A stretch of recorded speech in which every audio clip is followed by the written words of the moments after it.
Assalamualaikum warahmatullahi wabarakatuh.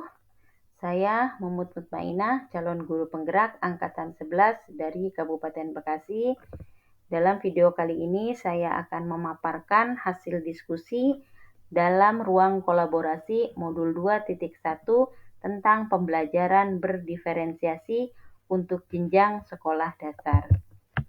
Alhamdulillah dan terima kasih banyak kepada Bapak Kusman Subardja selaku fasilitator, Bapak Acim dan Bapak Rosid selaku pengajar praktik. Terima kasih banyak atas bimbingan dan arahannya. Berikut anggota kelompok dalam jenjang sekolah dasar. Yang pertama ada Pak Aris, kemudian Pak Enjang, Pak Romsin, Bu Ria, dan saya sendiri. Adapun tujuan pembelajaran dalam ruang kolaborasi modul 2.1 yaitu mendeskripsikan kebutuhan belajar yang diakomodasi minat kesiapan belajar atau profil belajar, mendeskripsikan strategi diferensiasi yang digunakan guru dengan tepat, diferensiasi konten, proses, dan produk, dan mendeskripsikan strategi penilaian formatif yang digunakan oleh guru. Kemudian di sini kami menganalisis kasus implementasi pembelajaran berdiferensiasi untuk jenjang sekolah dasar. Pak Dermawan, seorang guru sekolah dasar, dia ingin mengajar murid-muridnya tentang cara kerja salah satu sistem organ tubuh manusia, yaitu sistem organ pencernaan. Pak Dermawan mempersiapkan beberapa sumber belajar yang sesuai dengan kebutuhannya. Sumber belajar yang ia siapkan diantaranya sebuah poster diagram yang menunjukkan bagian-bagian organ pencernaan.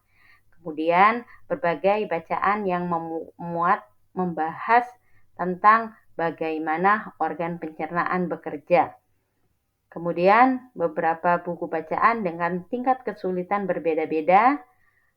Kemudian artikel yang ia ambil dari majalah anak tentang sistem penyertaan, komik sains milik salah satu muridnya tentang sistem organ pencernaan.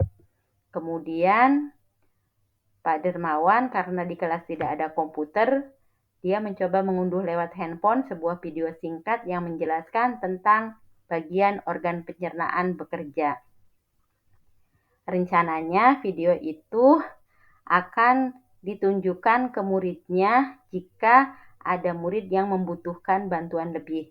Kemudian Pak Dermawan juga membuat kartu-kartu pertanyaan untuk membantu murid mengkonstruksikan sendiri pemahaman mereka tentang sistem organ pencernaan.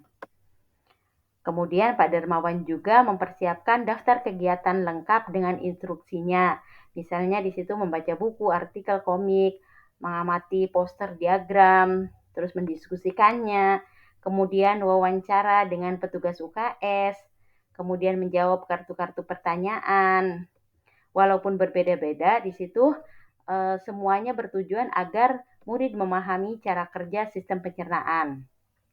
Kemudian Pak Dermawan pun siap mengajar. Di awal pembelajaran, dia memberikan penjelasan, kemudian tentang tujuan pembelajaran dan konsep kunci yang ia ingin anak-anak kuasai melalui proses tanya jawab dan contoh-contoh.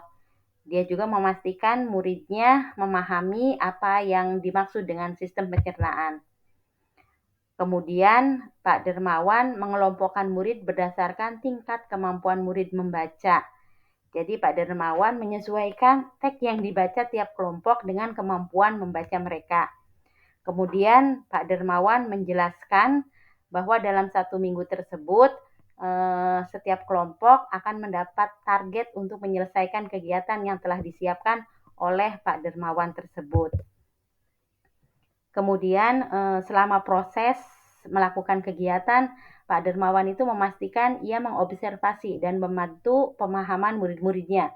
Ia mendatangi tiap kelompok, mengajukan pertanyaan dan memberi pertanyaan lanjutan kepada murid-murid yang memerlukan bantuan atau perlu diberikan tanggapan lebih. Kemudian Pak Dermawan juga mencatat hasil penilaian selama proses. Kemudian Pak Dermawan melakukan penilaian untuk mengetahui sejauh mana murid-muridnya memahami materi tersebut. Ia membuat penilaian berjenjang, tier assessment.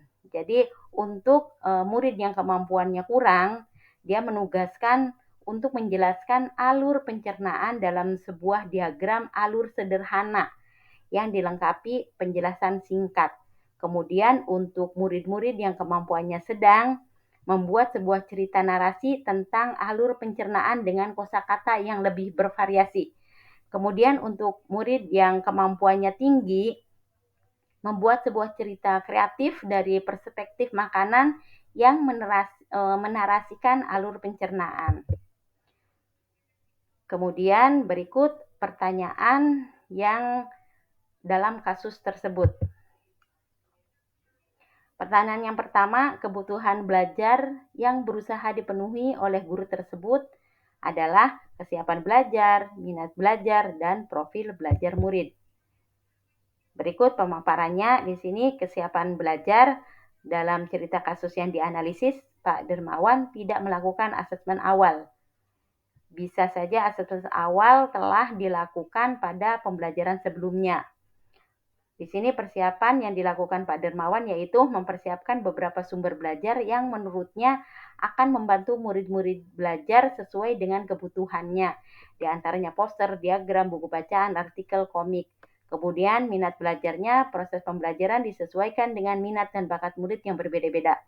Pak Dermawan telah mengelompokkan murid berdasarkan tingkat kemampuan murid membaca, kemudian profil belajar murid, mengelompokkan dan mengembangkan pembelajaran yang bervariasi melalui gaya belajar visual, audio yang berupa video, cara kerja alat pencernaan.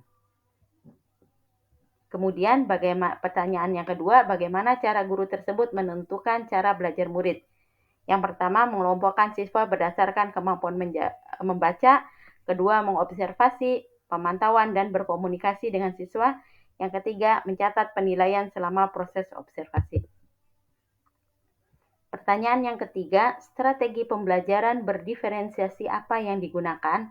Yaitu 3, diferensiasi konten, yaitu melalui poster, diagram, buku materi tentang pencernaan, artikel dari majalah, komik, sains, video, kartu pertanyaan, kit IPA. Kemudian diferensiasi proses tanya jawab dan mengelompokkan murid berdasarkan tingkat kemampuan membaca murid. Kemudian diferensiasi produk, murid membuat laporan hasil dalam bentuk diagram alur sederhana, cerita narasi, dan cerita kreatif.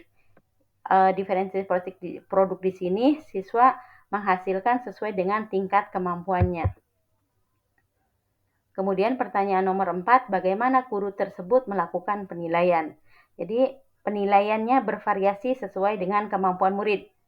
Kemampuan yang kurang menjelaskan alur pencernaan dalam sebuah diagram alur sederhana dengan kosakata sederhana. Kemudian kemampuan sedang membuat cerita narasi tentang alur pencernaan dengan kosakata yang lebih bervariasi. Kemudian untuk kemampuan tinggi membuat cerita kreatif dari perspektif makanan yang menarasikan alur pencernaan. Demikian pemaparan dari saya, semoga bermanfaat. Wassalamualaikum warahmatullahi wabarakatuh.